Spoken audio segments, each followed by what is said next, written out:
Greetings and welcome to part 5 of our Stanley Plotkins legal deposition watch along. Yeah, the 5th part. It's a 9-hour legal proceedings in which the person who's been given the name Father of Vaccines is called up as an expert witness in the case of a couple who are disputing whether or not their child should be vaccinated, and Stanley considers himself knowledgeable enough and expert enough to think that he has some sort of say in this story. So yeah, we'll do a very quick catch up from last week. If you were with us on YouTube in the pre-show, you would have caught a 10-minute catch up. If you're watching on Rumble, then I would suggest checking out the previous part to this video to knowledge up on the case. Quick rundown from the last 5 parts. By the way, I'll start by saying hello to Rosie Chica, aka Yada Yahuda, for joining us in the chat. So he's been having a hectic week and finally taking a break. Well, I really appreciate you joining us this evening and taking the time to comment in the live chat. If anyone else wants to say hello, it's always appreciated. So let's just bring up my live chat, let you know who you're saying hello to. Greetings, welcome to the stream. We won't go over all that again, but we are going to run down on the last 4 episodes that we took part in, if you've not caught them already. Now, part 1 was, we found out, as we say, there's a couple, they've had a divorce. We find out are divorced, and they go to court to decide whether or not they are going to vaccinate their child. The mother does not want it done, the father does want it done, so for some reason the mother's had to go to court to stop the hospital from doing it. Almost like default legal position is they're taking this treatment plan. They call up Aaron Siri, a very good witness, and a co-counsel, Laura Nua, who put this case together in order to question Stanley Plotkins' legitimacy as a expert witness on and being able to have some say on whether or not this child should be treated or not. So yeah, part 1 was we found out the sort of money Stanley's making from pharmaceutical companies. His claim throughout all of that was, I don't even look at my tax return. I think that was in part 2 he actually said that. But constantly throughout the proceedings where the plaintiffs are trying to, as I say, just point out, you'll have to make your own call on whether they manage it or not, but their idea is that he has a conflict of interest. He's being paid by the very same pharmaceutical products that they're saying, should be given to this. Stanley admits he doesn't know the child, he doesn't know its health background, he doesn't know if it's got any other existing illnesses. As far as he knows, it's a perfectly healthy child. And you should, in part 1, he goes through, I did count them, I think it was at least 9, maybe even 12 different treatments that this child should have for all these various illnesses, ranging from a virus that apparently causes diarrhea in kids, all the way up to things like mumps, measles, I'm sure you're familiar with them. Okay, part 2. Yeah, we've been doing them in hour-long segments, so we watched roughly the first hour, maybe just a bit more in part 1. Part 2 was the second hour. There was a lot of key points. One of the main one was Stanley submitted documents to the court in which he qualified himself as an expert witness. However, Aaron points out that he omitted he basically gave them his CV, showing all his, how knowledgeable he is on the whole subject. But he left off that he was actually either on the board or directly, receiving remuneration, they call it, being paid by, he's on the payroll of numerous vaccine manufacturers. Part 3, we found out one of the key points. So again, in the third hour, there was various interesting points come up. One of the key ones was that when they first pushed through a vaccine, one of the people that owned a patent, meaning, as we found out in parts 1 and 2, they received huge amounts of money. I believe when Stanley Plotkins, who is the main person in this video, when a vaccine on which he owns a patent, when a company sold their interest in the product, they sold it on to someone else, he received $6 million, and he claimed he didn't even remember being paid that much or something. It's well worth watching. And yeah, these people were allowed to be on the board and vote whether or not a vaccine should be included in the CDC's yearly schedule for the treatments they would cover. By the way, if you hear me say treatment, I'm saying vaccine. Unfortunately, the word vaccine is almost like a dirty word nowadays. If you're saying it on YouTube, then there's always a chance you're going to fall foul of the World Health Organization. They get a mention in this deposition as well, by the way, as had the Bill and Melinda Gates Foundation. Stanley has admitted he works closely with them.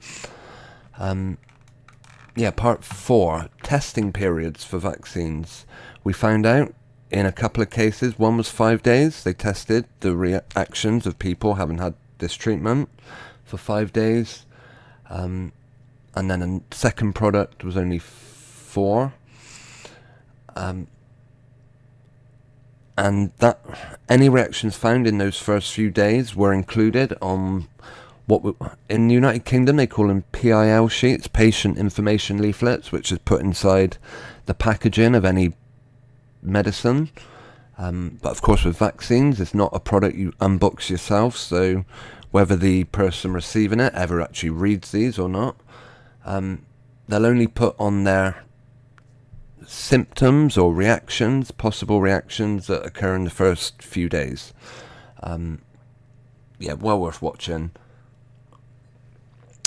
Part 5, we're starting off where they're talking about a vaccine that Stanley worked on after receiving only 4 days study into the effects of it. They also were just getting on to how effective this treatment is over a period of time, but beyond 4 or 5 days, they actually looked into that further. Okay, so without further ado, we are gonna start our watch along. Anyone with any thoughts or opinions want to leave them in the comments section, that is always appreciated. I'm actually going to put the live chat on top of the video, along with an outline so you can see it, hopefully. Right. Okay, here we are. Well, listen, I will chip in intermittently, I guess you could say. Now. Yes. Do you see there that there was a 12-month and an 18-month follow-up? Yes. Okay. So Just to confirm, the follow-up was 12 months and 18 months. They looked into how effective this particular vaccine was. So, yeah. just to be clear, efficacy of the vaccine was followed up for at least 12 months, for 18 months, but safety was only done for 4 or 5 days. I do not agree with that statement. Okay. I do believe that GSK, like any other company, would have followed their patients much longer than 4 days and would have collected reaction data. Okay, just to chip in, what Stanley did actually say earlier was that the information on those studies beyond 4 or 5 days are put elsewhere. They're not included in this leaflet, apparently. And if they didn't do that, you would agree that that is completely inadequate in terms of assessing safety pre-licensure? I would say that would be inadequate, yes. Do you agree with the CDC's recommendation that babies receive a hepatitis B on the first day of life? Yes. And these are the Engerix B and Recombavax HB.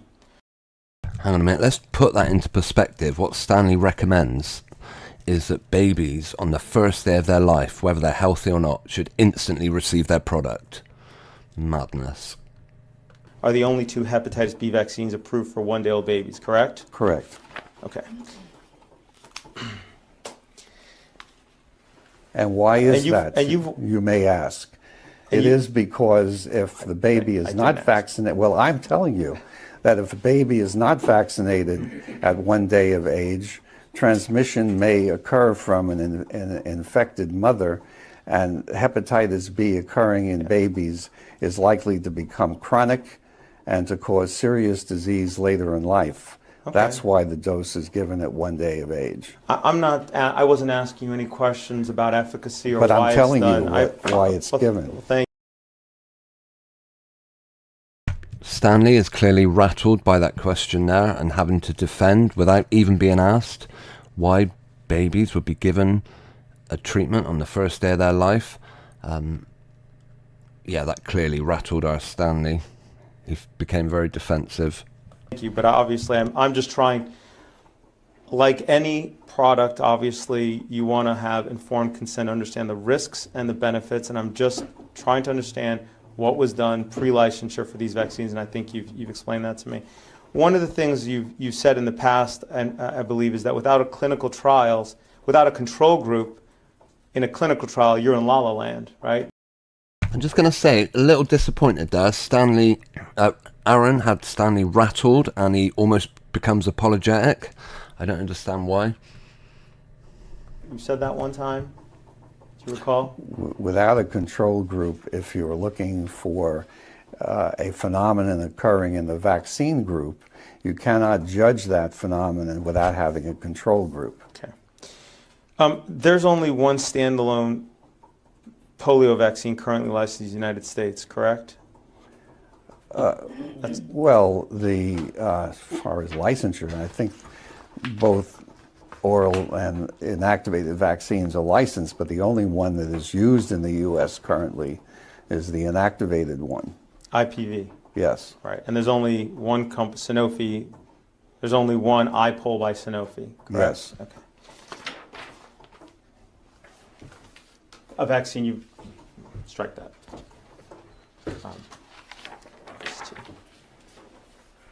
How long was the safety review for each dose of IPOL in the preclinical trials for that vaccine? Bear in mind, the last two treatments Stanley's asked him about, 5 days was one test, 4 days the other. I do not know offhand, but Counselor, IPV has been used throughout the world for years in millions of people, and safety data have been collected on many such studies, and essentially serious reactions to IPV are extremely rare. So IPV is a very safe vaccine. I'm asking you in the pre-licensure clinical trial for... That goes back to Jonas Salk, okay, where where millions of children actually were vaccinated with IPV back in the 50s. And is there clinical trial data on safety? Yes. Okay, and is that the same vaccine that's used today? Yes. Are you prepared to produce that clinical data? 1950s, I doubt it even exists anymore, as Stanley's probably going to have to admit, but we'll see. Yeah. Those data are in this book, and I'll be glad to provide you with the references if you really insist. But By the way, Stanley did say all references in his book Aaron could only see if he bought himself a copy. I'm guessing his book probably costs, upwards over $100 or something ridiculous like that for IPV, as I've said, has been used in millions and millions of people. If it's so safe, then how come the safety review period for the pre-licensure clinical trial, as provided in the manufacturer insert for iPol, only reviewed safety for 48 hours? Once again, 48 hours, that's all they tested it for. and I have no doubt that safety observations were made after 48 hours, but they expected that immediate reactions such as a sore arm or fainting or something like that would have happened within 48 hours. And also, I'm sure that they're talking about their own specific production of IPV and not relying on the millions of other people who've been vaccinated with IPV. I'm going to hand you what's been marked as Exhibit 12. This is the manufacturer insert for the iPol poliovirus vaccine inactivated. If you could please turn to section 6.1. Dr. Plotkin. Well, this is an older one. If you could turn to the adverse reactions, which is on page 12. 14. Preserves the objection. To my understanding, Dr. Plotkin had no role in the study design. You're asking him to speculate as to the reasoning of other people that he had no contact with. Okay. He's testifying that my client should receive this vaccine. I could certainly ask him about the pre-licensure clinical trials that were done to assess its safety. And you put him up as an expert in vaccinology. But your objection is noted and preserved for the record. Thank you, Counselor. By the way, just on that objection, I actually gave you the wrong name earlier when I said the co-counsel. The voice you just heard objecting was Laura Newer. She was counsel for the defendant, the father who wanted it. It's Amy Ruby and Aaron Syria, the people questioning Stanley, just for clarification.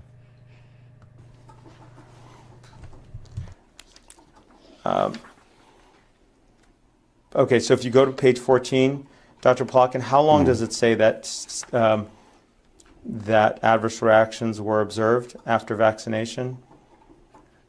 48 hours. Okay. And did the subject group that received IPV only receive IPV, or did they receive another vaccine along with it? Concurrently with DTP. Uh-huh.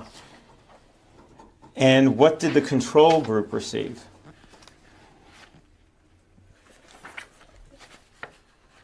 I don't see that stated. I'm going to guess the same. If DTP is given along with IPV, how could you know whether a reaction was caused by DTP or IPV?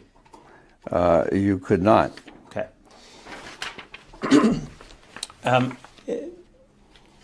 If you...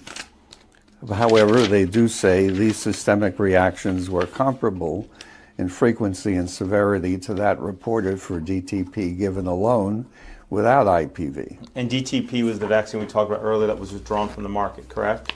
Yes. For safety issues. Okay.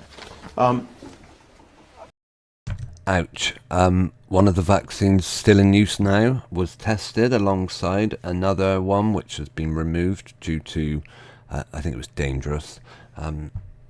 And yet, this vaccine that he's recommending, this otherwise healthy child has, well, actually, I think is this the one he's saying children should have at 1 day old? Whether or not that's the case, it just shows how shoddy some of their safety testing perhaps was. 48 hours, that was it. The only MMR vaccine available in the United States are made by Merck, correct? Correct. Okay. How long was the safety review? Do you know how long the safety review period for each dose of MMR in the pre-licensure clinical trials for this vaccine? Sorry, say it again, Councilman. I'm so sorry. Just some of the words are just. No problem. Do you know how long the safety review period for each dose of MMR in the pre-licensure clinical trial was for this vaccine? Not offhand. The vaccine has only been used now for about 50 years. Okay. So it's more recent, right? So.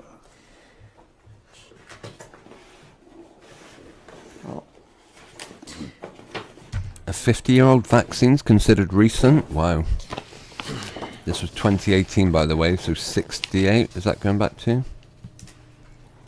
Dr. Plotkin, I'm going to hand you what's been marked as Plaintiff's Exhibit 13. This is the manufacturer insert for MMR2, correct? Yes. Okay. If you go to the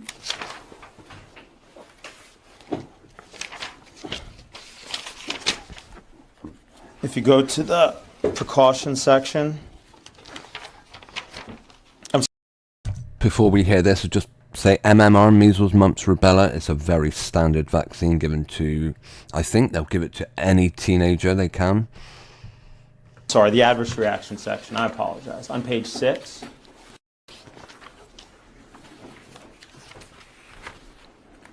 What you'll find is that there was no clinical trial prior to licensure for MMR, correct?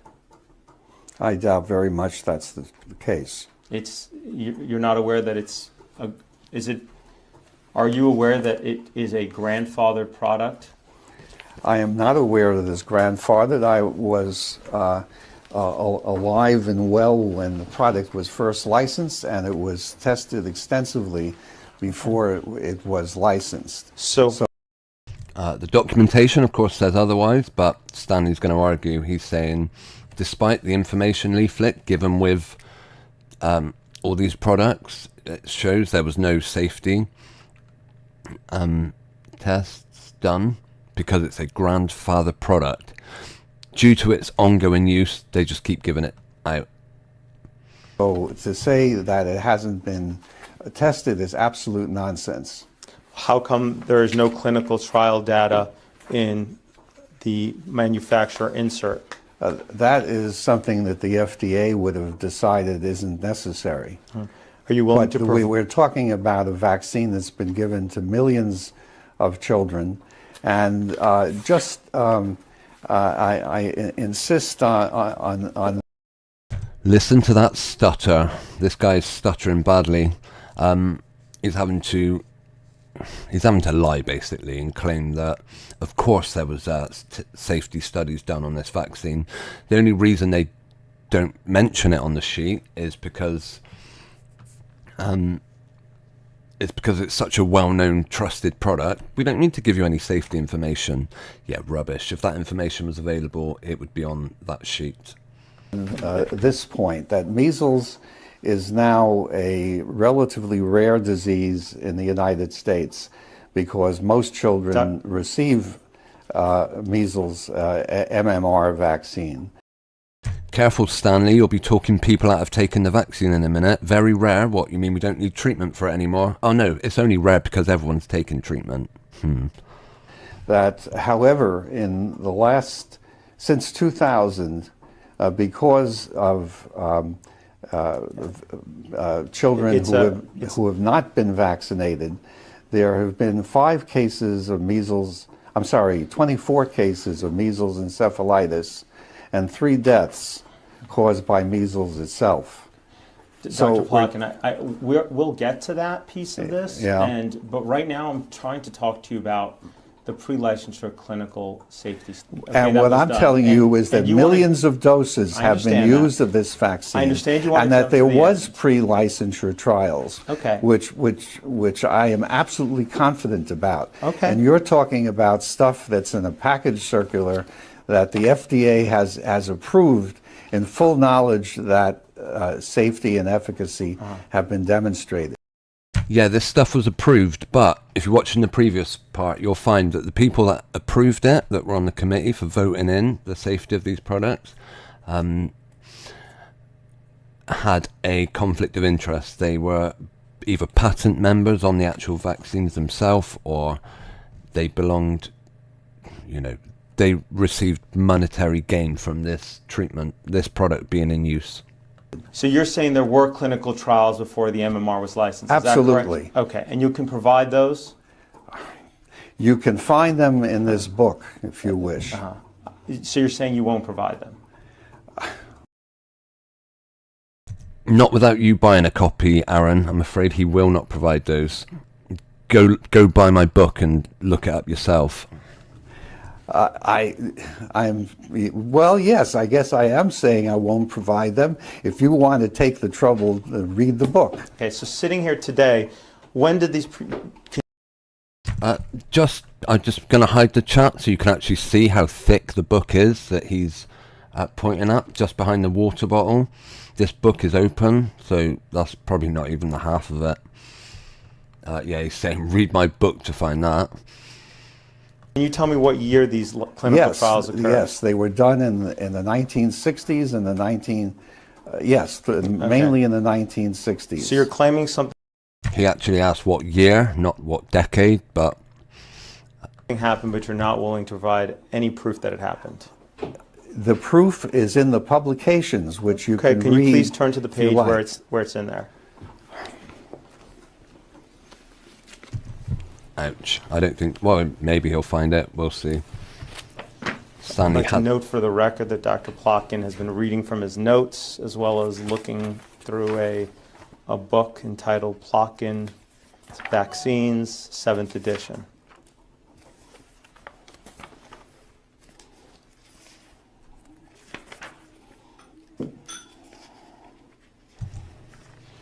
Will he find it? He has made a couple of concessions already in earlier parts of the video where he's had to say, okay, I was wrong about that, but he'll always give you a but.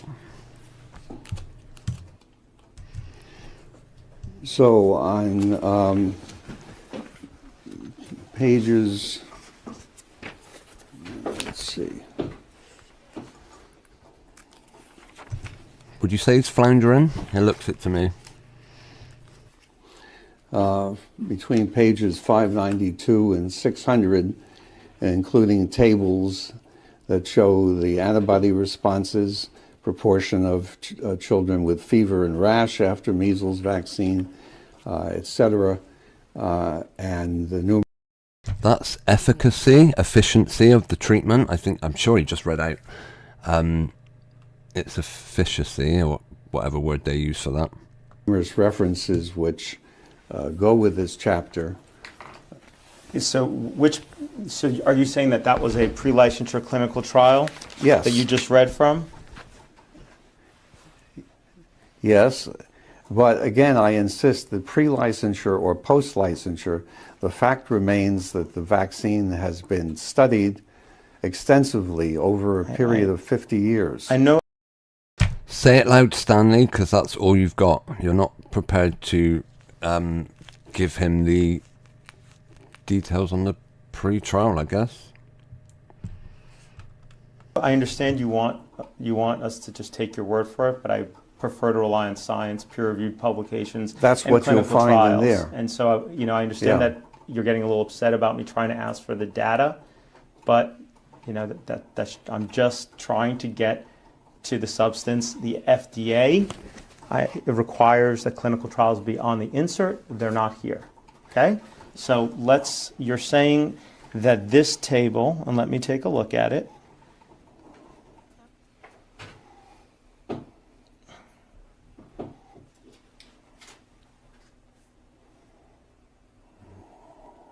This would have been post-licensure, not pre-licensure, and it doesn't indicate a placebo group, nor that it was.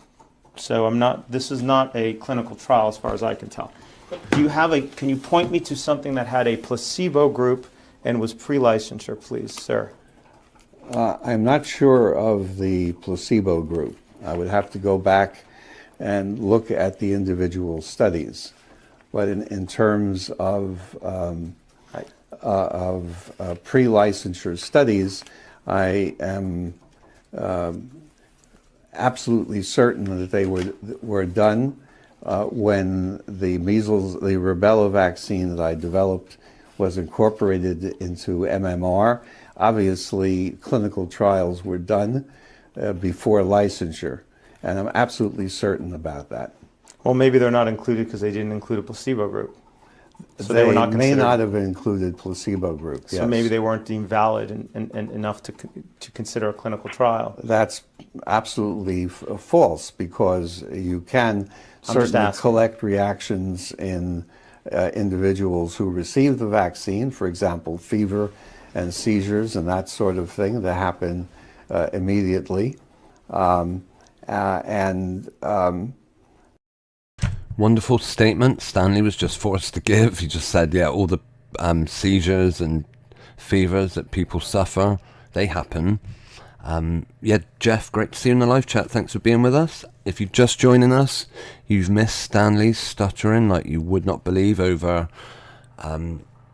yeah, basically one of the MMR vaccine according to the counsel for the plaintiff, is not never received any clinical safety trials prior to the release. Stanley said that's completely untrue, but was of course unable to provide it. And whether there's an effect on blood cells, etc., those things were definitely done. I'm absolutely certain about that because I was there. But there was no control group. I don't remember there being a control group for the studies that I'm recalling. By the way, just before Stanley takes a sip of his water, the reason, again, if you didn't catch, probably episode 2 or 3, I think it was, he dismissed a study into a vaccine which was done by an independent person who, Stanley himself said, a very respected researcher, did a study into one of the products and found it to be unsafe, I believe. He had bad things to say about it. And Stanley dismissed it, saying that in his study there was no placebo group. So yeah, that's why, according to Stanley, if a study hasn't had placebo groups, that is where, if you're not familiar, someone just taken, as far as they know, that two groups of people, one person's given a sugar tablet that doesn't do anything, the other's given the actual treatment. The sugar tablet is a placebo.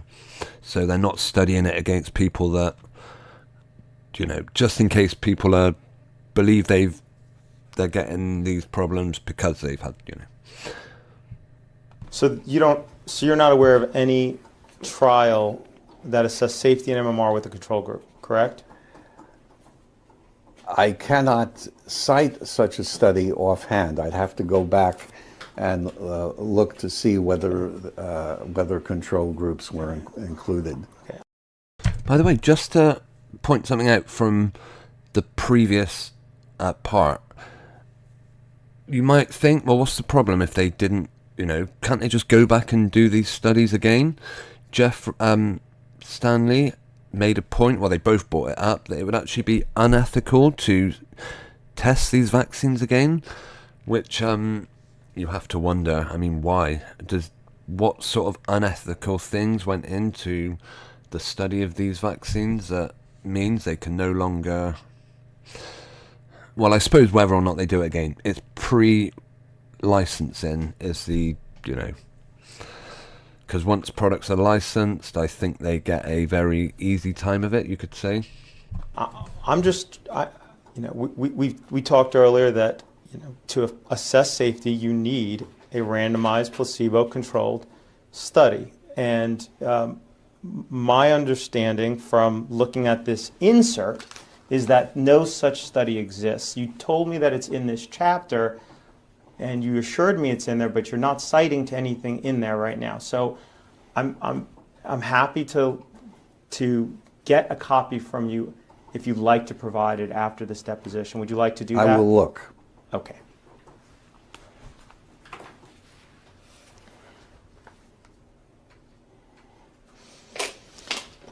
Going back to page 6, there of the manufacturer insert for MMR, there is an extensive list of adverse reactions that have been reported after licensure of this vaccine by individuals receiving the vaccine, correct? Yes. Okay. I'm not going to read through all the ones because it's page and a half long, but they're extensive.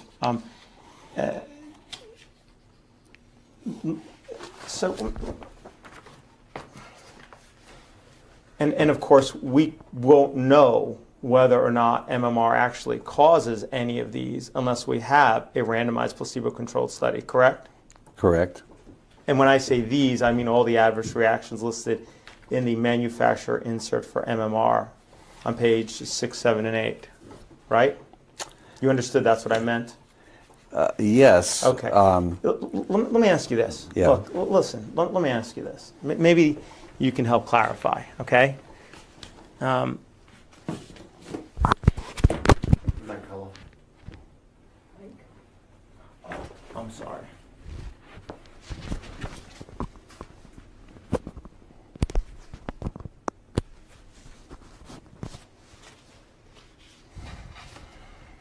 A bit of audio chaos going on the deposition.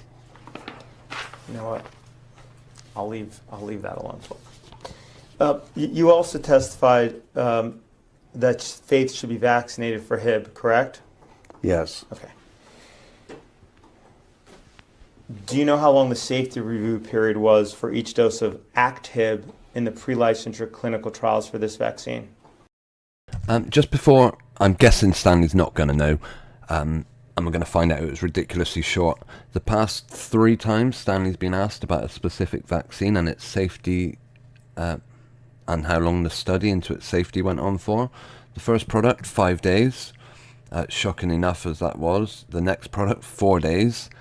And now the third one, we find out, didn't even receive a valid safety study pre-license. However, they also then went on to say that that same product is listed as causing a whole group of, they said extensive things that happened to people after they received their treatment. Not offhand, no. Okay.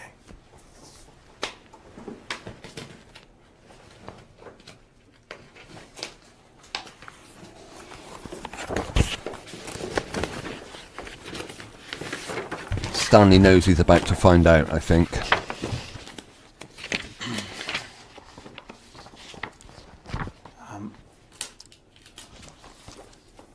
I'm going to hand you what's been marked as Plaintiff's Exhibit 14, Dr. Plotkin.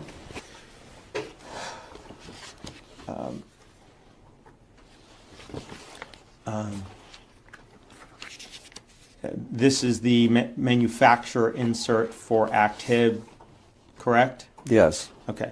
If we go to section 6.1, which is the clinical trials experience, I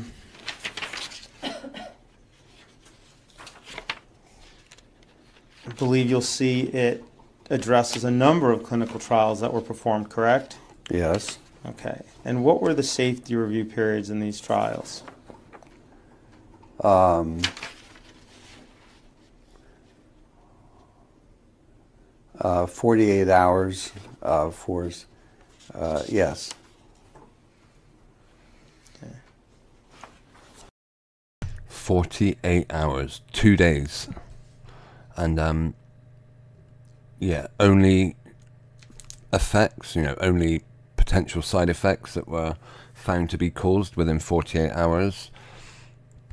Done using a control group, so they know whether, that, to me, a control group doesn't necessarily mean, I don't know, I'm sure that's another argument in and of itself, that just because you're using a control group, you know for sure that a product's, I don't know. These studies, they said, were usually about 13,000 doses given. Fairly, thorough. 48 hours, that's insane. Any problems beyond that period will go into, will not be published on this insert.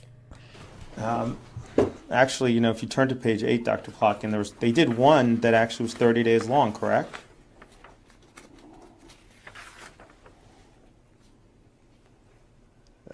Say again? I said if you turn to page 8 of the insert, one of the clinical trials they did actually did do a 30-day follow-up, correct? Yes. Okay. Now I'm going to read you a sentence from the paragraph at the bottom of that page. It says, in study P3206, within 30 days following any dose 1 through 3 of Daptocel plus IPOL plus Activ vaccinees, 50 of 1,455, that's 3.4%, participants experienced a serious adverse event. Yes. Right? Now, if one way to establish whether or not those adverse events were related to the vaccine was to have a placebo group, a control group receiving an inert substance, correct? That's one way. That's right. But there wasn't a control group here receiving an inert substance, correct? As far as it says, no. Right. And the control group here received other vaccines, correct? Yes. Okay. Actually, there does appear to be, for dose 4 anyway. Oh, no, I'm sorry. Excuse me. Yeah, it's all right. Yeah, it's all right. None of them do. Anyway, so since there is no placebo group receiving a inert substance, then it's left to the vaccine manufacturer seeking licensure to determine whether or not the 50 adverse events that arose are or not related to the vaccine, correct? Generally speaking, studies organized by manufacturers or anybody else for that matter of vaccines has a safety board attached to the study, and they evaluate whether they think the reaction was due to the vaccine or not. As it says here, only one of the serious adverse events was attributed to the vaccine, which was a seizure with apnea occurring on the day of vaccination after the first dose, which is, in 7,000 infants, and a vaccine that prevents meningitis and other serious diseases is not too bad. Right. So let's look at that more carefully. This is out of 1,455, correct? Yes. And it was 50 children that had a serious adverse event within 30 days, correct? And this they had. Let's see, where is that? That's the bottom of page 8. Yes, but you have to understand what is meant by a serious adverse event. They try to accumulate all. It means, Stanley, it made them ill. That is a serious adverse event. Saying that 3.4% of people that receive his product receive a serious adverse event is fine, because it protects from meningitis. Things that happen to children in a trial, and when they say it's serious, they mean it's not something like pain in the arm or something that's relatively trivial. And then they evaluate whether or not the serious adverse event could be related to the vaccine or not.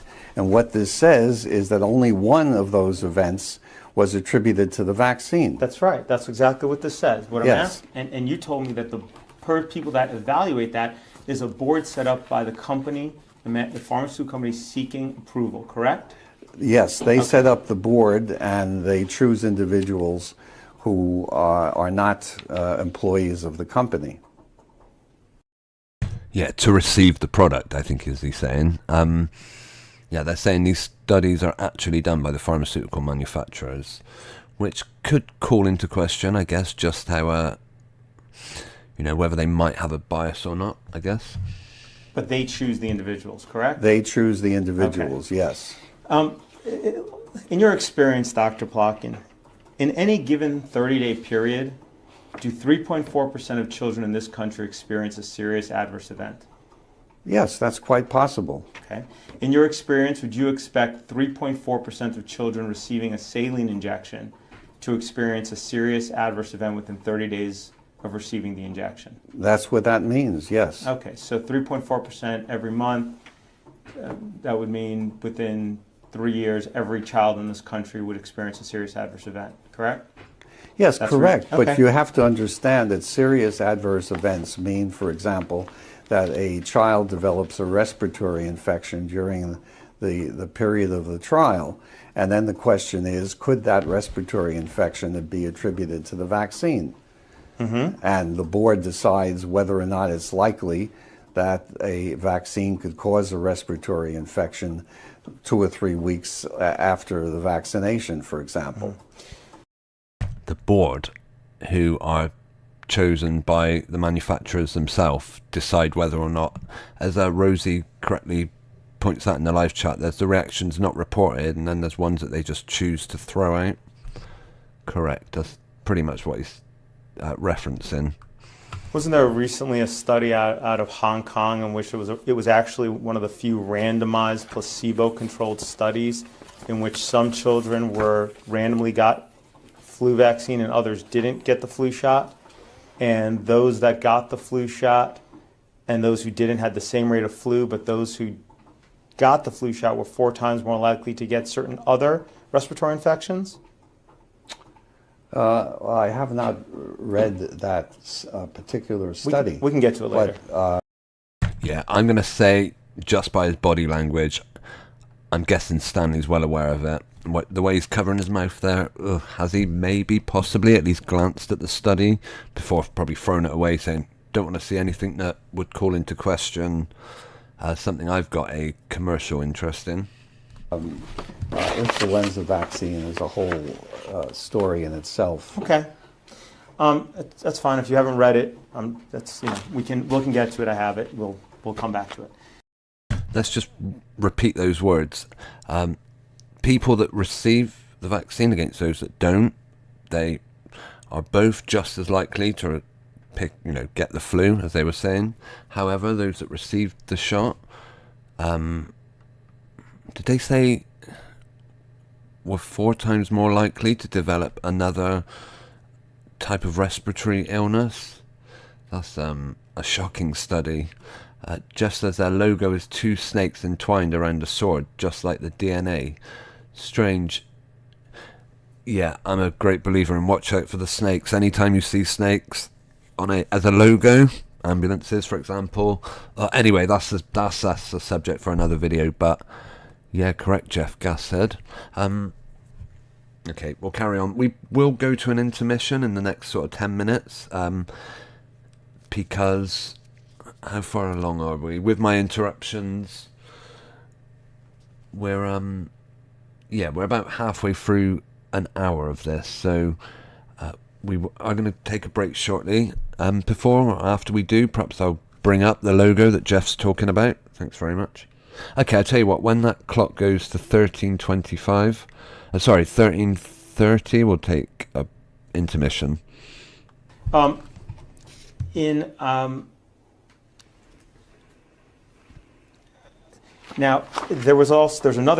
there's another Hib vaccine called Hibarex, right? And then which was licensed after Act Hib, correct? Yes. And in that clinical trial, they used Act Hib as the placebo to assess safety, correct? If you say so. Okay. All right. Interesting. The placebo wasn't a water injection. It was actually another vaccine. Wow.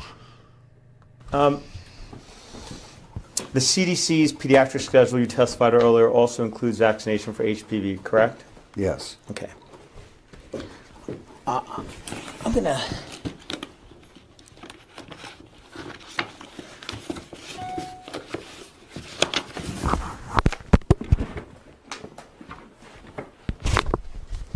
More audio chaos on the video. That's their audio chaos for a change, not mine. Okay, I'm gonna hand you what's been marked as plaintiff's exhibit 15.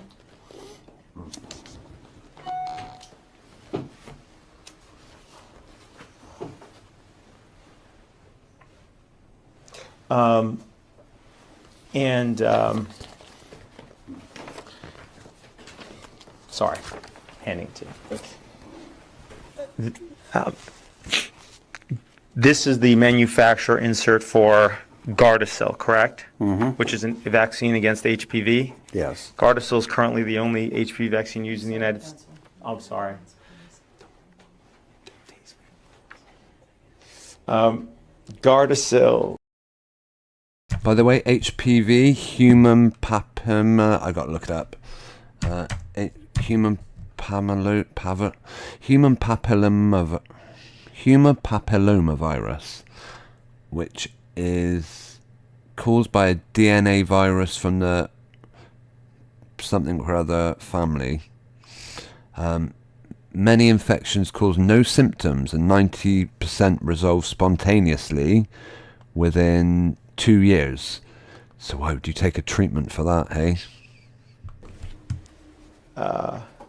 I'm going to ask you a question unrelated to what I just handed you for a moment while my co-counsel here sends a copy to opposing counsel.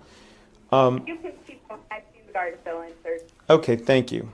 So Gardasil is currently the only HPV used in the United States, correct? I'm not sure whether the GSK vaccine is still being used or not, but Gardasil is the one that is used mostly in any case. Okay. Can you please turn to page 8, table 9 of this insert?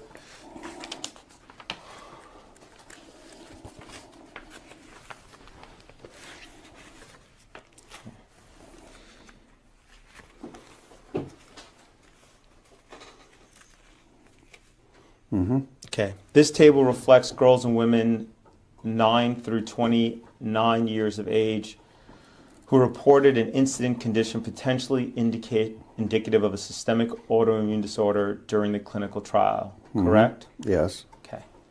By the way, looking at Stanley's body language, I'm guessing this isn't going to make comfortable reading. The subjects receiving Gardasil show a rate of 2.3%.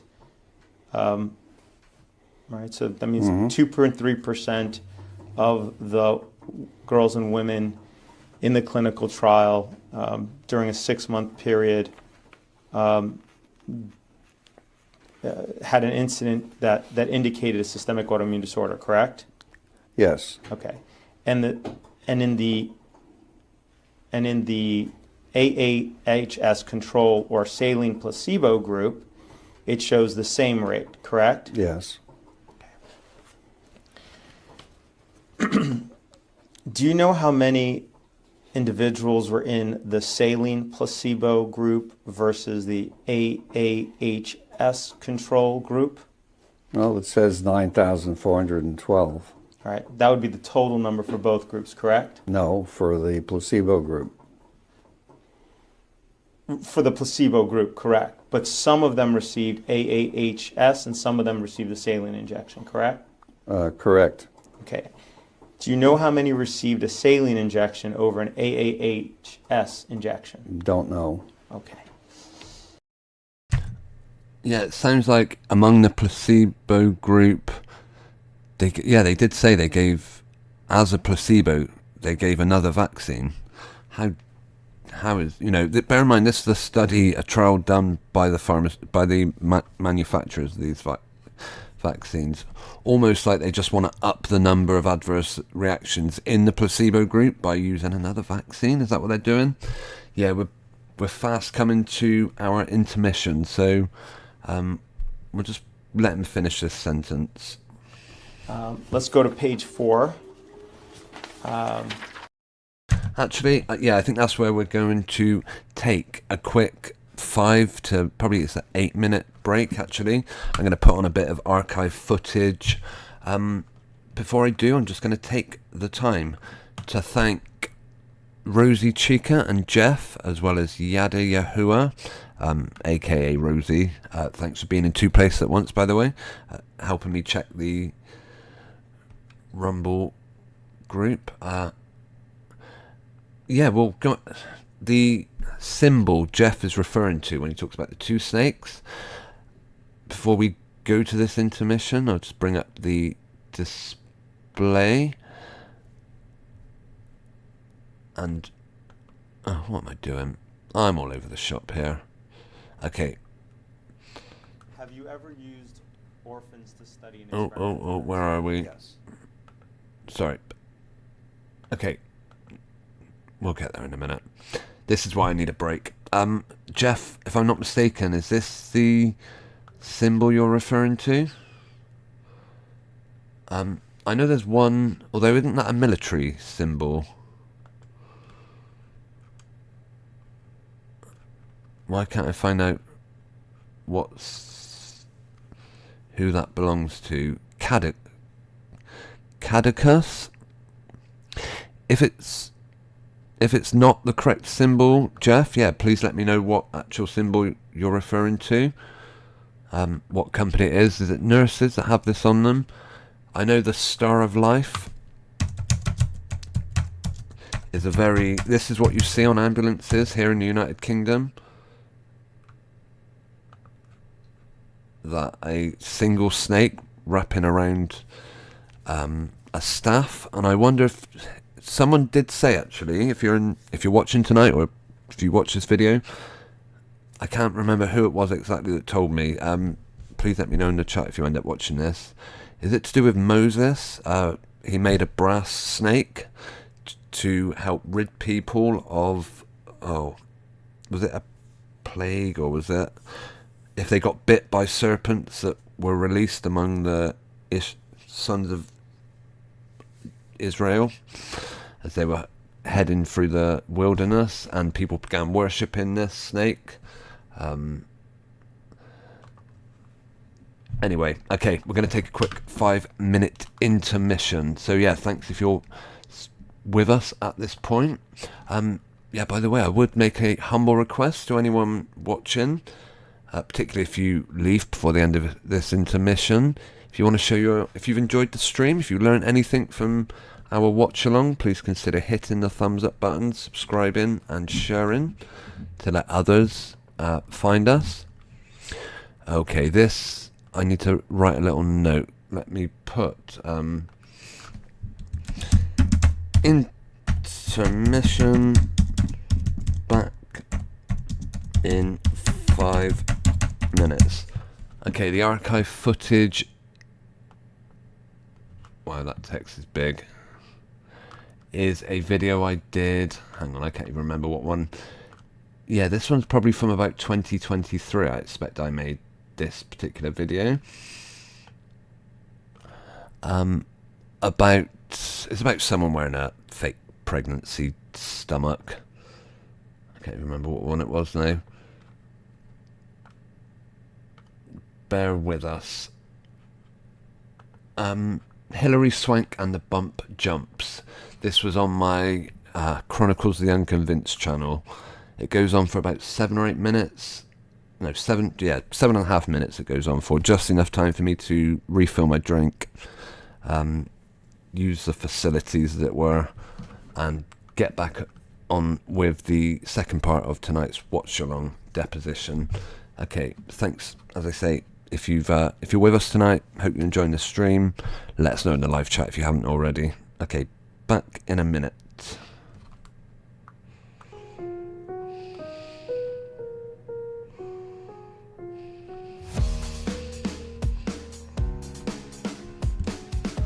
Bill Gates is not a doctor. Very true. We're going to have a look at, as we said, Hilary Swank, apparently back in the news. Hilary Swank, 48, is about to be a new mum.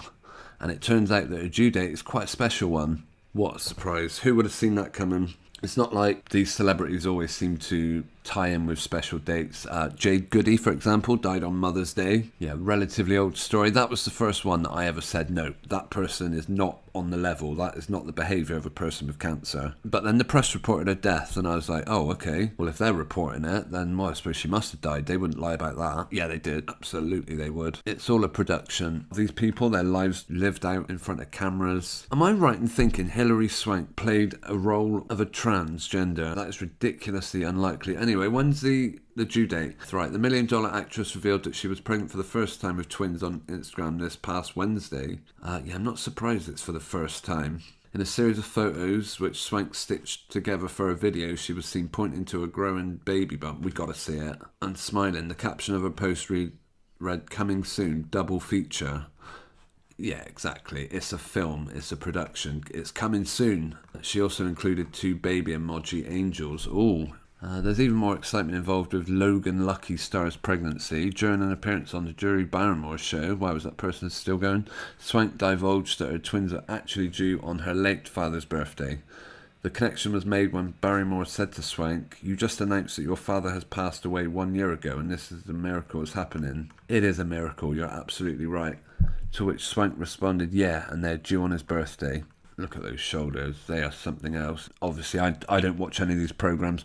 She confirmed that twins are actually running her family. What a surprise. Of course, twins are very common with IVF. You know, it's never uncommon to see that these celebrities supposedly are using surrogates or some other situation, using IVF treatment. Only a few days before showing, she posted a video to Instagram. They even shared a link to the Instagram page, which is very uncommon for them. Wow, what a terrible video. Who knows what goes on? Instagram's a load of crap. Yeah, it's one of those areas where fakery is just constant. Let's see what other pictures she puts up on her channel. Is that meant to be her getting married? Come on, we must see a man in drag here. I can't believe it's been a year since you transitioned. You are missed beyond measure and forever in my heart. Is this someone that passed on? Do they mean transition passed on? I thought they meant someone that had had a transition. This is actually something she made about her dad, right? We will be following Hilary. Shouldn't be difficult to see everything there. Long arms, long hands, big hands, massive square jaw, sloping back forehead. You know, they've had work done. Well, not as much as some celebrities, but fake teeth, obviously fake teeth. Impossible that person is genuinely pregnant. Forget the fact she's 48 years old. This is absolute bullspit. What do you reckon that is? A animated baby? Looks like CGI to me. Maybe it is CGI, but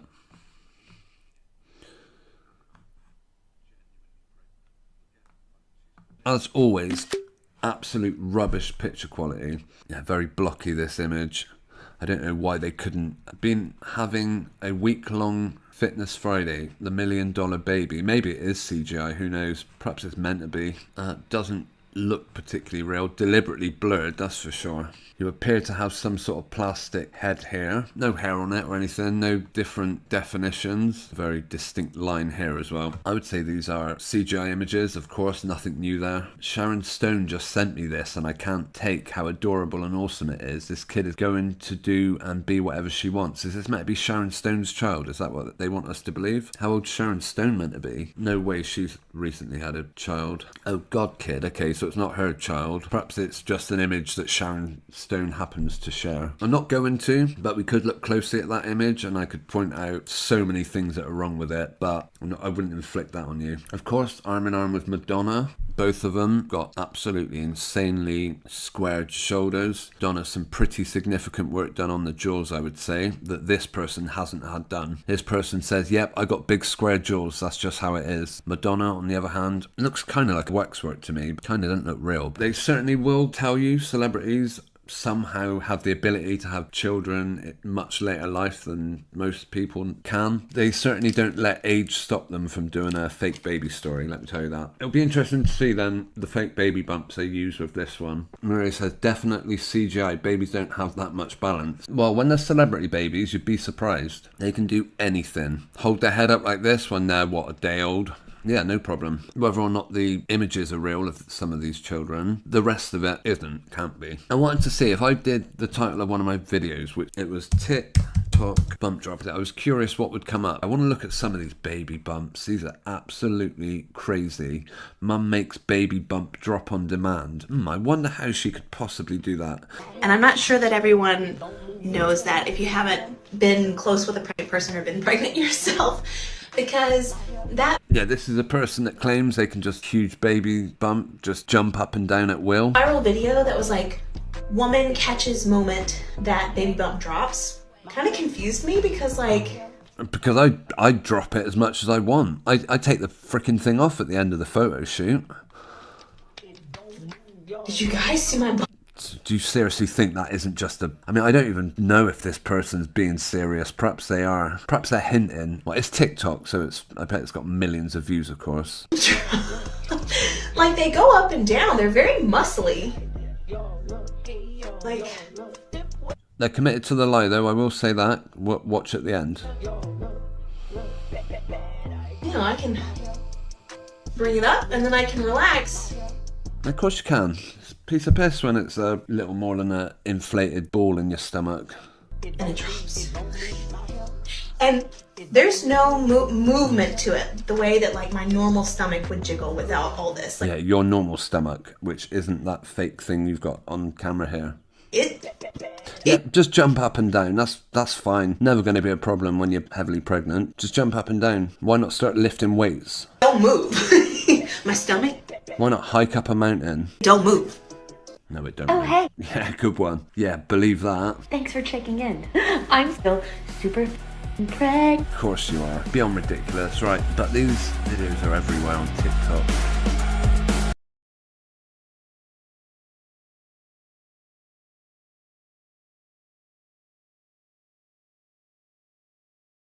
Okay, welcome back. Thanks for your patience. Hope you're still with us.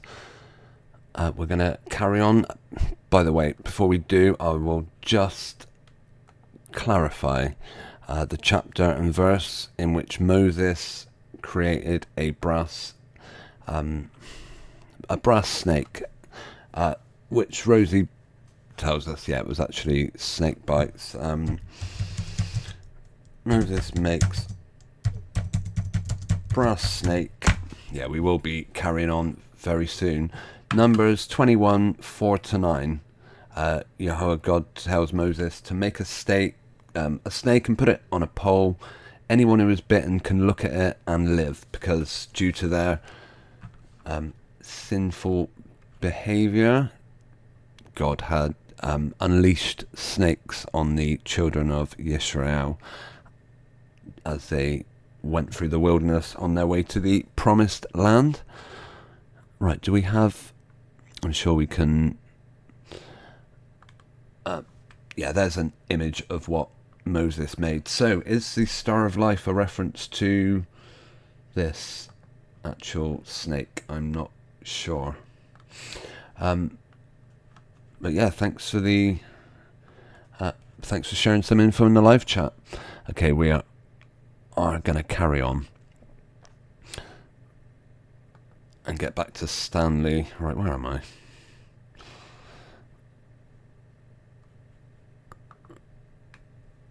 Okay, where were we? We were just on the subject of... it was about the trials, wasn't it? Okay, we'll carry on. We'll carry on until the clock on here, unless they take a break and interrupt, goes on to let's say 2 p.m. or 1400 hours. And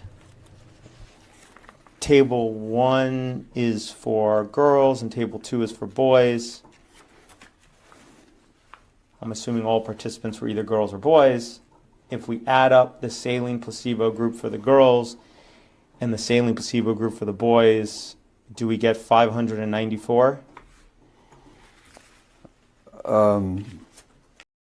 Okay, interesting. So in the placebo group, this was, of course, testing for one of their products that they wanted to make legal.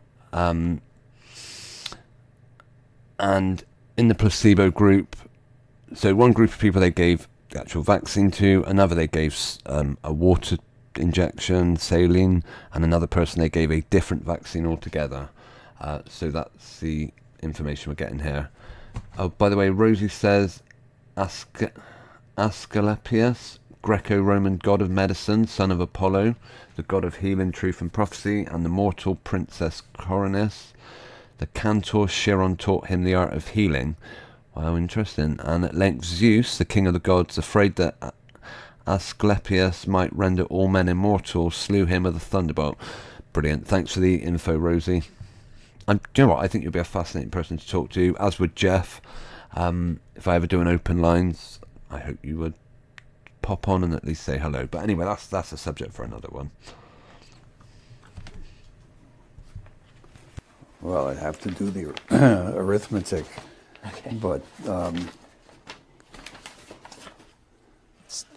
Three. it appears that there were about 5,000, more than 5,000 in the AAHS control, and about 600 in the saline placebo. Right. It's about 594. It's about 600. That's right. Right? Mm-hmm. Okay. So if we go back to page 8,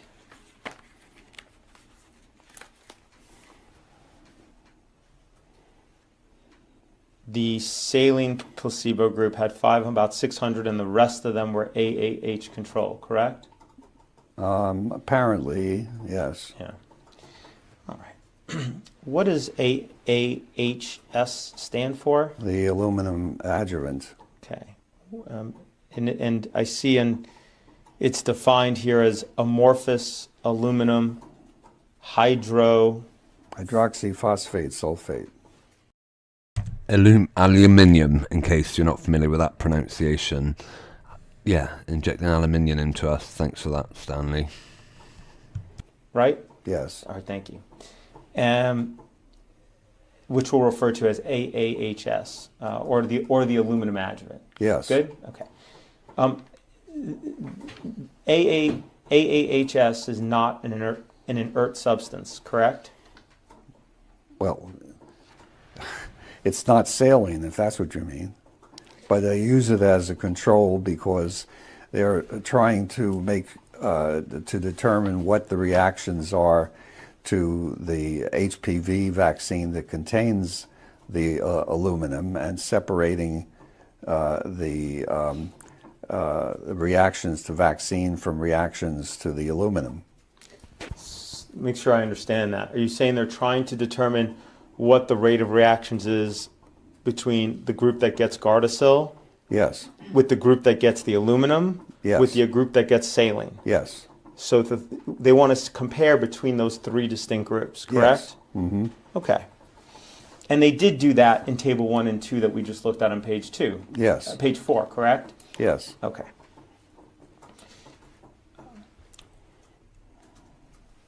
Why is aluminum added to the Gardasil vaccine or any vaccine? To increase the immunogenicity of the active part of the vaccine. If I may, what you mean is that if I could use a little more layman terms, are you saying it's intended to stimulate the immune system to create antibodies? Yes. Would that be correct? Yes, not by itself, but by enhancing the response to the vaccine antigens.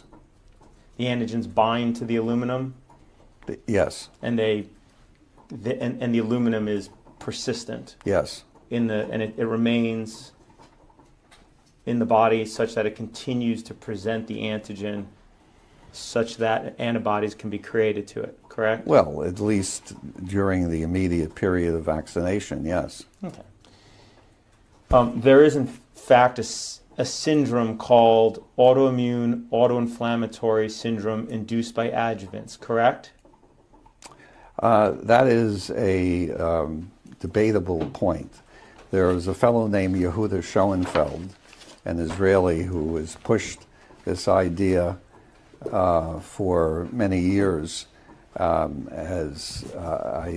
think it's fair to say that he has never had acceptance by the larger community of immunologists or rheumatologists.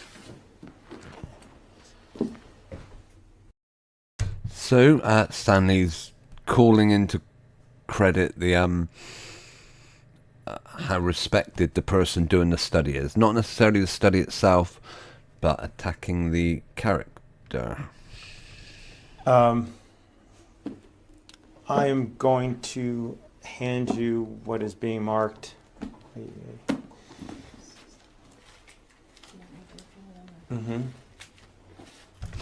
By the way, aluminium binding itself to your cells, basically. Okay.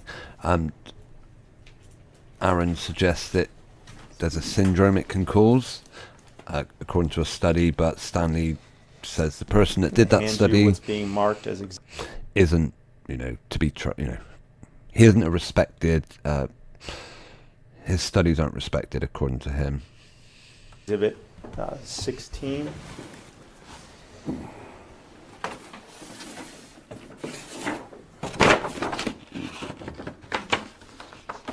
Yes. Are you familiar with this book? Generally speaking, yes. I can't say I've read it all, no. Okay. And it's entitled Vaccines and Autoimmunity, correct? Yes, correct. Okay. And it extensively discusses, it discusses many autoimmune conditions that the authors believe can be caused Yes. by vaccines, and in particular by aluminum adjuvant, correct? Well, I know about it. Aluminum adjuvant. Stanley's body language, by the way, covering his head, holding his head, I think that's a tell that he's under a bit of pressure. I know about particularly aluminum adjuvants, but that's one of their arguments. Okay. Can you please turn to the contributors, which starts on little Roman numeral 9. Okay. Keep going. A few more pages. Okay. There are, I think, somewhere around 77 contributors listed here. You said that Yehuda Schoenfeld was kind of alone, I think, or something like that, with regard to the claim that of autoinflammatory syndrome induced by adjuvants. Yes. Can you just flip through and look at the universities that are listed here, where these over 70 professors hail from? Are these respected institutions of medicine around the world? Well, first of all, Counselor, I'd have to go over the CVs of each of the people here. I don't know what their role is at the universities. As I said before, Schoenfeld, first of all, Schoenfeld himself is not anti-vaccination. I know that. Yeah, just get that in. Only, so if he's not anti-vaccination, that's not really helping your cause, because it means he's not just doing studies to try and make your product look bad. If he's done studies that show that some are effective, but yeah, 77 people contributed to this book that suggests that this syndrome is caused by aluminium binding itself. Ugh. That for a fact. On the other hand, at least one of his co-authors, Tom Tomljanovich, is a well-known anti-vaccination person who's written a lot about how terrible vaccines are. And as far as the articles are concerned, I have to read each one. But for example, vaccination in patients with autoimmune inflammatory rheumatic diseases. In other words, patients who themselves already have autoimmune diseases. That's certainly a legitimate field of study. In other words, how do you vaccinate people who already have autoimmune disease? Could their vaccinations make things worse? But that doesn't necessarily mean that the vaccines themselves cause disease. Now, here we have a chapter called Measles, Mumps, and Rubella Vaccine, a triad to autoimmunity, of which Schoenfeld himself is one of the authors. Bear in mind, Stanley claimed he hadn't read this book. He seemed to know where to find that chapter, though, didn't he? I am, what shall I say, I do not believe there is any solid evidence that measles, mumps, and rubella vaccines cause autoimmune responses. So, you know, lots of books are published, and a lot of them are absolute bull. Are you saying that this book is bull? I haven't read the whole thing, but I am almost certain that there's a lot of bull in it, judging from the editors. Without reading it, right? Without reading all of it, yes. Okay. Are you familiar with the Tel Aviv Sourowski Medical Center? No. Okay.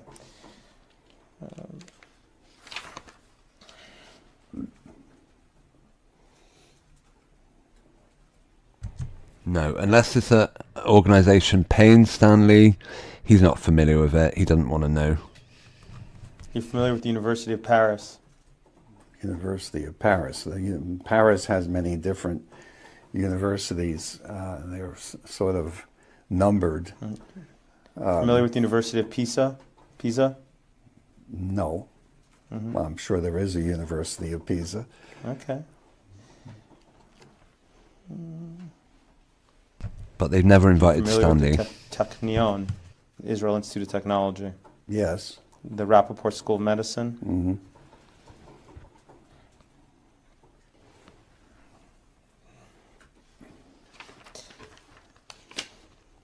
I can tell you one thing because I've talked to Israelis about Schoenfeld, and Schoenfeld's opinions are not majority opinions even in Israel. But for better or worse, there is a syndrome out there that is called autoinflammatory syndrome induced by adjuvants, and there are apparently professors at universities who disagree about the syndrome, but it is out there, right? There is, Schoenfeld has postulated this syndrome, yes. And there's at least 70 professors at universities around the world that are in agreement with that syndrome. No, absolutely not. Okay. I'll bet if you go through that book and talk to them, you would find that most of them probably do not agree, because all of the articles in this book don't say that vaccines cause autoimmunity. Some of them do. Okay. There has been concern raised that... Wow, what a admission. Not all of them cause it, but some certainly do, yeah. Aluminum adjuvants in vaccines can cause autoimmunity. There has been concerns raised, yes. Okay. So if there's been concerns raised that aluminum in vaccines can cause autoimmunity, and there's this medical textbook, which I understand your opinion on, why combine the autoimmunity rate in the aluminum adjuvant control with the autoimmunity rate in the saline placebo? Why not break those out to show them separately? Well, they did to some extent, but I think the reasoning was that they wanted to be sure that the reactions that were seen, and let me parenthetically say that HPV vaccine is painful, and they wanted to be sure that the reactions that they were seeing were not caused by the adjuvant, or that they were specific to the HPV antigens themselves, and not to the adjuvant. So I judge that's why they did that. Well, under that logic, then they certainly should have broken out the aluminum control from the saline placebo control and showed them in 2 separate columns on page 8, correct? They probably should have, yes. So that you could see the difference in autoimmune rate between the individuals receiving the aluminum and the saline placebo, correct? Yes. Okay. In your experience, would you expect 2.3% of the girls and women in this country between the ages of 9 and 26 to develop a systemic autoimmune condition in a 6-month period? Well, that's a hard question for me to answer. I am not... Not really, Stanley. Would you consider girls between the ages of 9 and 29 in a 6-month period, 3.2% of all of them, to get to get this syndrome? Yeah, just pointing out, just agreeing. Not all the comments that are being put in the live chat are showing. I know I used the word inject in mine, so you said about spraying them from the sky isn't good enough. I said no, they directly stick it in. I don't think YouTube maybe like all these words, but anyway. A rheumatologist, but when they say autoimmune conditions, I'd have to read exactly There's a list. what they mean. If you go to page 8, they've got a long list right there of the conditions. Yeah. It starts. By the way, we're no longer looking at that book, just in case there's any confusion. This is an insert, the patient information leaflet. Not that the patients probably ever get to read these inserts. So we're reading from the manufacturer's own marketing material, you could say. With arthralgia. Right.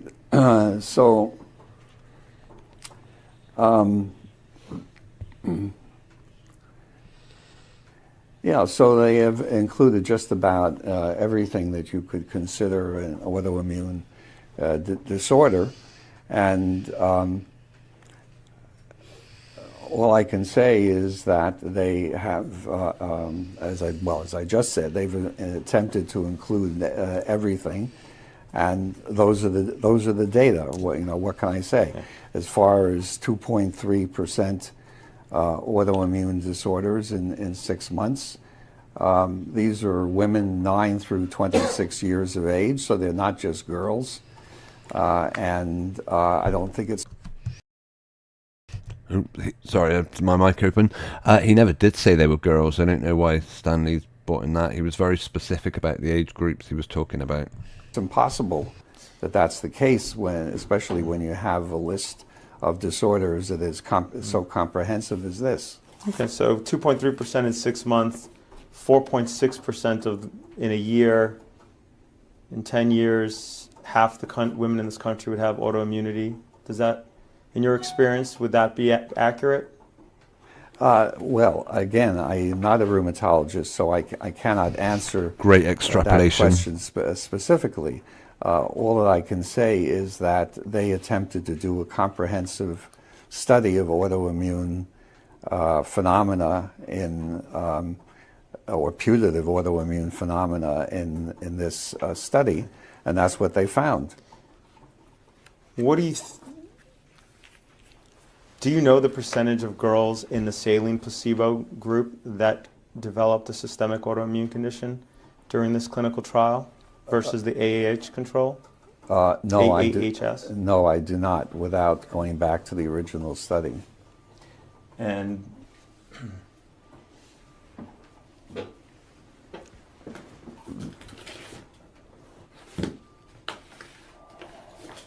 Wonder if we'll find out how many people that just received a saline injection developed within 6 months an autoimmune disorder.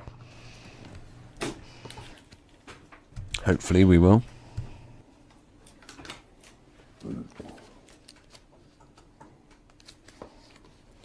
Dr. Plotkin, I'm going to hand you what's been marked Plaintiff's Exhibit 17. This is the clinical trial data for the saline placebo control group in the Gardasil trial.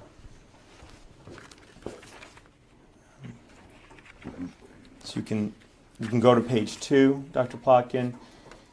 You can see that the number of vaccinated in the placebo is 596. All right.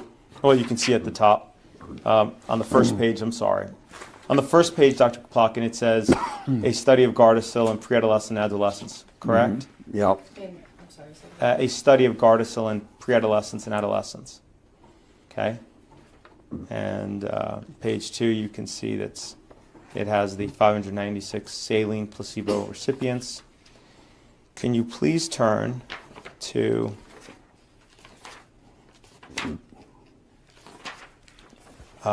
the serious adverse event section, which is 1, 2, 3, 4, 5, 6, 7, the 7th page. They don't print with page numbers, unfortunately.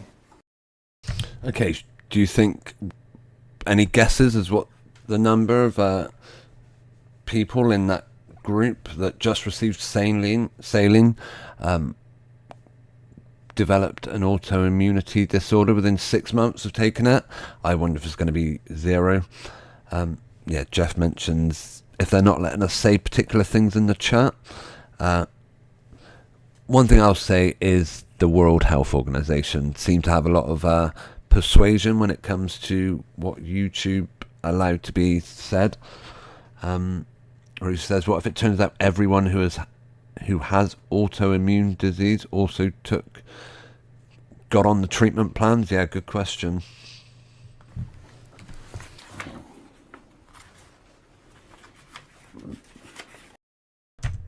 Unfortunately now, I mean, I don't know about autoimmune diseases, but one thing I have found is, I mean, it's another subject altogether, but autism, the amount of young people now that are autistic is just way beyond, as far as I know, unless, anyway.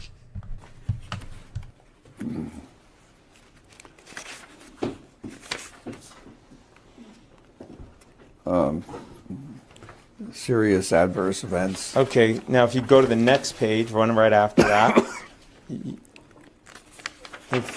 just take a look at that. You could see that the second column is the placebo, the results for the placebo group, correct? Mm-hmm.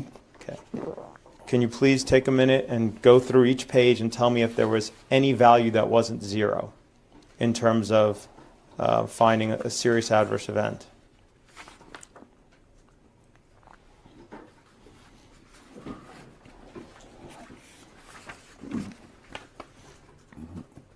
No, I don't see any. Okay. So in the saline placebo group during the trial, there was not a single systemic autoimmune disorder that was reported, but yet there was 218, 2.3% in, or maybe more actually, in the AAH control when you pull out the saline placebo group. Let me ask. Again, Go ahead, you'd have please. to do the arithmetic, but if you subtract the While Stanley does the arithmetic, let's just point out not one person in the saline group developed a autoimmune disorder within 6 months of receiving their saline shot. Yeah, Rosie mentions autism and people who diagnosed with autism being put in natural environments and they get better. Yeah, I can well imagine. One thing I find, by the way, nowadays, a lot of kids hypnotized by tablets. They're given a tablet and that is it. That's their whole world, and they just can't break free, and it's so sad, you know. I mean, I suppose I was the same watching TV as a kid, probably, but Jeff says thalidomide, and they still use it today. Yeah, I would probably have to look up that particular thing, Jeff. Sold under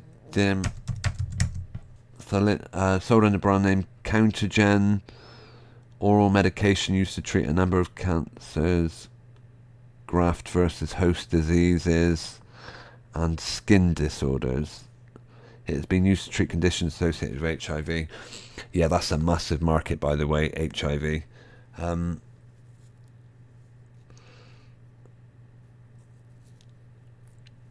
Yeah, Rosie, couldn't agree more. Oh, by the way, Jeff mentioned, now this is by no way, absolutely no chance is this to be considered a recommendation that anyone else take it. Oh no, Rosie, sorry. Oil of oregano. Yeah, sounds very natural. Oregano. Thank you for that information. Yeah, I'm with you, Rosie. Staring for so long at a screen. And also the information they're taking in, you know. Okay, we'll carry on. We're getting close to the end of this stream as we are here in the United Kingdom, approaching midnight, so we are going to be starting to wrap up shortly. Thanks, Jeff and Rosie, for being with us. If anyone else is actually watching, you've got a couple of, yeah, you've got about another 10-15 minutes to say hello in the live chat. Particularly anyone on Rumble, I would like to say hello to them. Right, we'll carry on. 600 or so. From the total, you could easily figure out the percentage in the aluminum group. All right, so let's do that. Let's do that. So there's 900,412 in the aluminum group. Excuse me, in the total, in both groups combined. Yeah. If we pull out the saline placebo group of 594 from the 9,412, would that make the 2.3% number go up or down? It would go up slightly. That would be, I'd have to go back and look at the numbers, but that would be reducing the total to about 8,800. And so I guess that would be in here, right?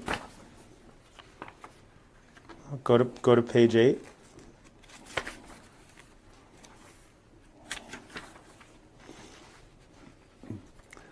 Right. So the point is that if they would have broken out, it would be 200 over 8,800. And I doubt if that would show a significant difference between the Gardasil and the AAHS group. so the Gardasil group would show 2.3. It shows 2.3%. Yes. If we took out the saline placebo group from the second column, it would show 2.3 or above, around 2.3 still, correct? Maybe A little higher, 2.4, 2.5, yeah. 2.5. And then if we had a third column that was just the saline placebo, it would show 0%. Yeah.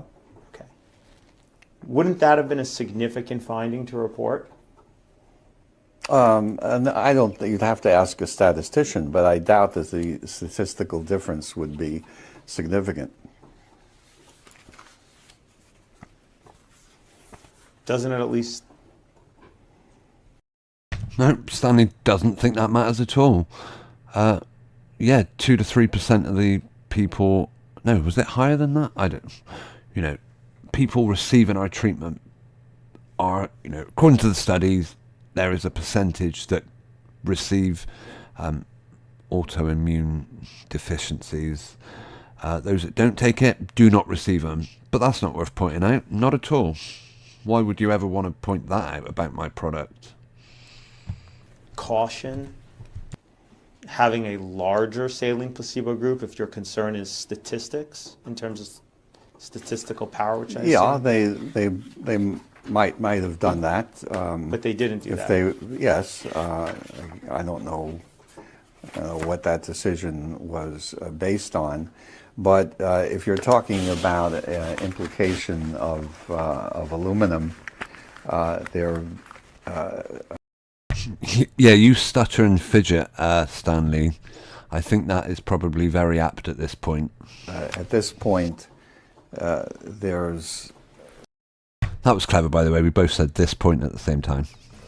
really no reason to suspect that aluminum by itself can cause autoimmune disease.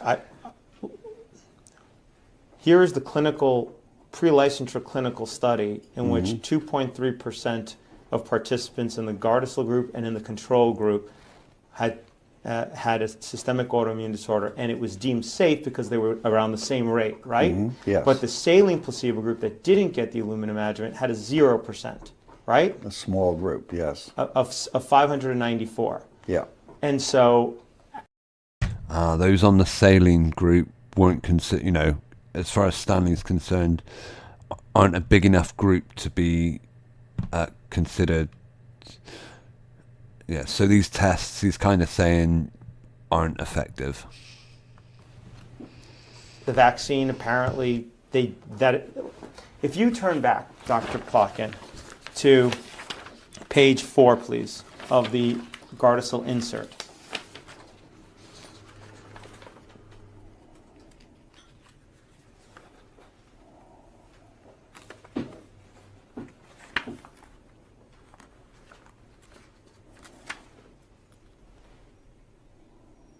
You there? Yeah. Do you see that they break out Gardasil in one column, those who received AAHS control in another, and those that had saline placebo in a third column? Right. And that's with only 320 participants in the saline group in Table 1, correct? Yes. Okay, and in Table 2 they break it out as well, correct? The saline group from the AAHS control group? Yes. If you turn to page 5, they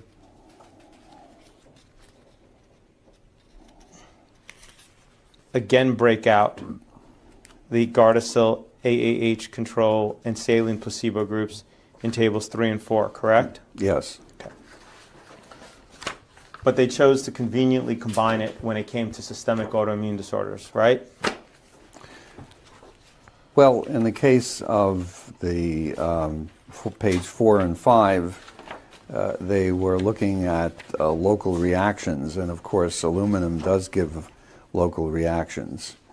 On page 8, where they were looking at systemic autoimmunity, I guess they believed that aluminum in itself is a reasonable control and would not cause autoimmunity. Believe, surely that's exactly what these studies are about, finding out. So why are they trusting their beliefs? Okay, so going into this study, they just assumed aluminum wouldn't cause autoimmunity, and so that's how they proceed in designing it. I got it. All right. Yeah, exactly. You got it, Aaron. They just assumed. And now look at Stanley's face following that statement. Let's...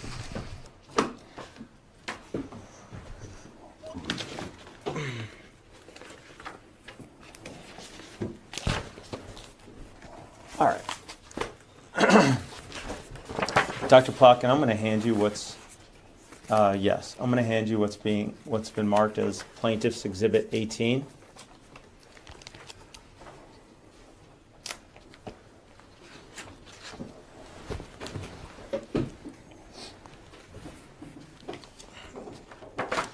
This is did you send it?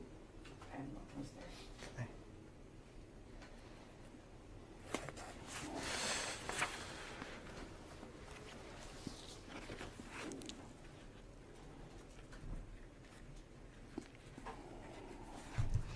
Okay, just while we wait for documents to be sent between the two councils, yeah, just my opportunity to say we are coming to a close very soon.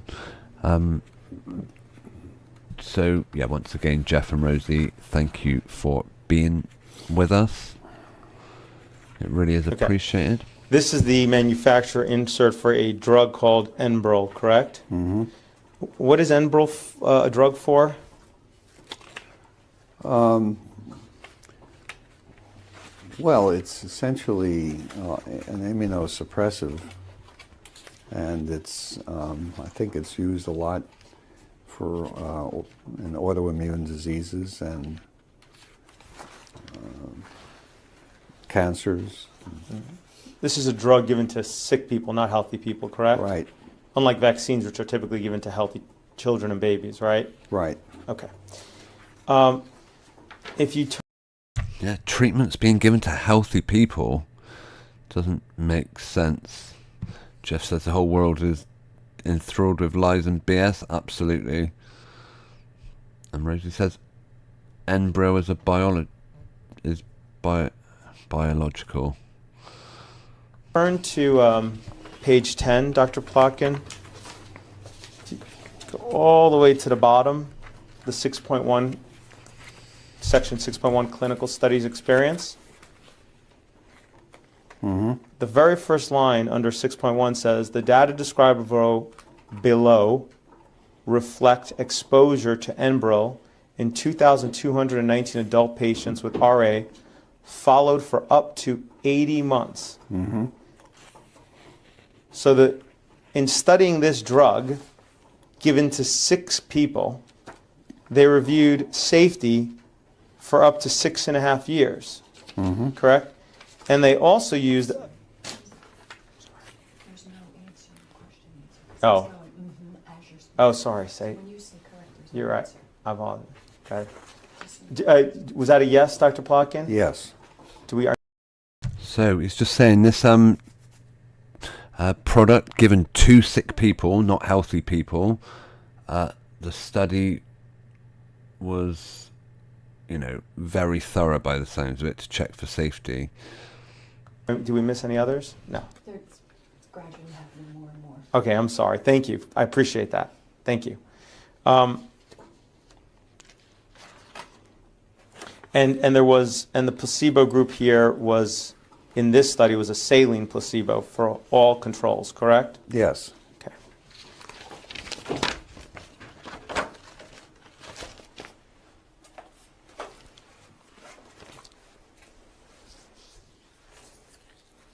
So what is your point? I think the point speaks for itself, Dr. Plotkin. Well, it doesn't, because Enbrel is given over long periods of time, and one has to, since it's immunosuppressive, one has to look for things that may happen because of immunosuppression. Vaccines are given at particular times and are generally not continuously given over long periods of time. But Really, Stanley? Flu vaccine? Every year, isn't it? because aside from that, you're basing this on the package circulars, not on the combined experience with the vaccines that in many cases has taken place over 50 or 60 years. I'm basing this, Dr. Plotkin, I'm not basing anything on anything. I'm just asking you questions, and my questions are geared towards being able for my client to be able to pick up what is supposed to be a document that includes the clinical trial experience of the particular biologic or drug and understand what the adverse events rate was for that product. And that's all I'm trying to ask you questions about, to understand. That's it. And in terms of what you've just said about Enbrel, we'll just talk about one quick vaccine, and we've really got to move on because it's got a little more material to cover. Actually, Aaron, we are going to move on, as you say. We are just about coming up to the hour point. I don't think, before they carry on to the next bit, I don't think we're going to play on any further. I'm just going to make a note for next time. We will be starting this video at 13:59 and 36 according to the on-screen clock. Let's see.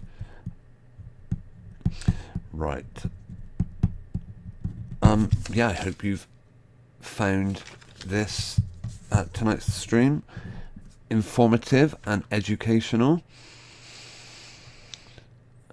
If you're watching after the stream and you've got any comments to leave, please do so in the live chat. Special thanks to Jeff and Rosie, who've shared some interesting information in the live chat. By the way, of course, I should have said this probably at the beginning, but it's better said that late than not said at all. The subject of pharmaceutical products, medical advice, medical treatment, nothing said from me should ever be considered medical advice. Absolutely not. The person on screen answering all these questions is considered a authority in, certainly at the very least, pharmaceutical vaccines. But I wouldn't want anyone to mistake any advice seen on this stream, to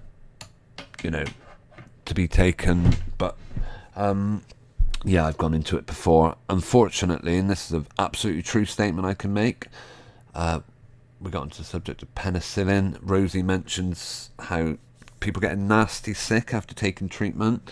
The nearest I've ever felt to death was after taking penicillin, and for a tooth abscess. Now, abscess is miserable, a mouthful of pus, not very nice, but I never felt like, to the point where my body wouldn't even keep down the dosage. It was bringing up the tablets, and I told the doctor and said, oh no, it's making me ill. Doctor flat out refused to accept it was the penicillin that was making me sick. He said, no, that would be the infection. No, because I've had infection since, never go on that treatment, and I never felt as ill as that. Yeah, infections are terrible, but sometimes you've just got to let your body fight them off. But like I said, we're not getting into medical advice on this stream. Absolutely not. Right, I'm going to just close this up. And have we got the video?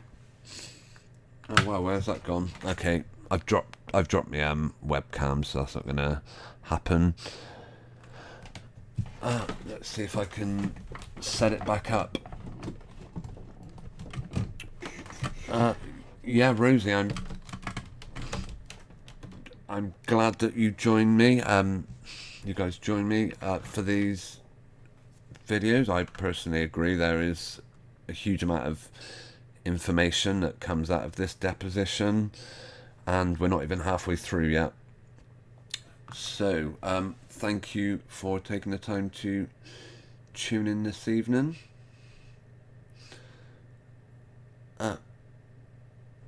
As always, I am going to be back with another live stream. If not before, I always say on Sunday. If I'm not before, then I'll be on Thursday. This week, I do actually plan to come back before Thursday, but we'll just have to see how that goes. Hope you can make it if I do. Otherwise, I'll certainly be back Thursday evening for my next live stream. Okay, yeah, thanks. I'm sure there was something I was going to check that was mentioned in the chat. What was it? I just wanted to clarify before we finished, but that might have to wait. Yeah, oregano oil is never used it myself. Yeah, Jeff says all our nightmares are true. Unfortunately, it does kind of look like that. You could say. Okay, my advice before we leave, if you want to show your appreciation for tonight's stream by hitting the thumbs up button, subscribing and sharing, then that's always hugely appreciated. There are other ways you can show your appreciation, particularly if you're watching over on Rumble. There are some links in the description of other places you can find me. If you want to get your name on the list, although to be honest, you know, Jeff and Rosie taking part in the live chat tonight is hugely supportive, is a brilliant way of supporting me. Okay, yeah, big thanks for being with us. I'm going to start rambling if I don't finish soon, and it's gone midnight. At this point, my ability to run an interesting live stream declines rapidly, so it's probably best I say thank you and good night. Right, have a great start to your week. I'll be back soon. Over and out. Good night. Have you ever used orphans to study an experimental vaccine? Yes.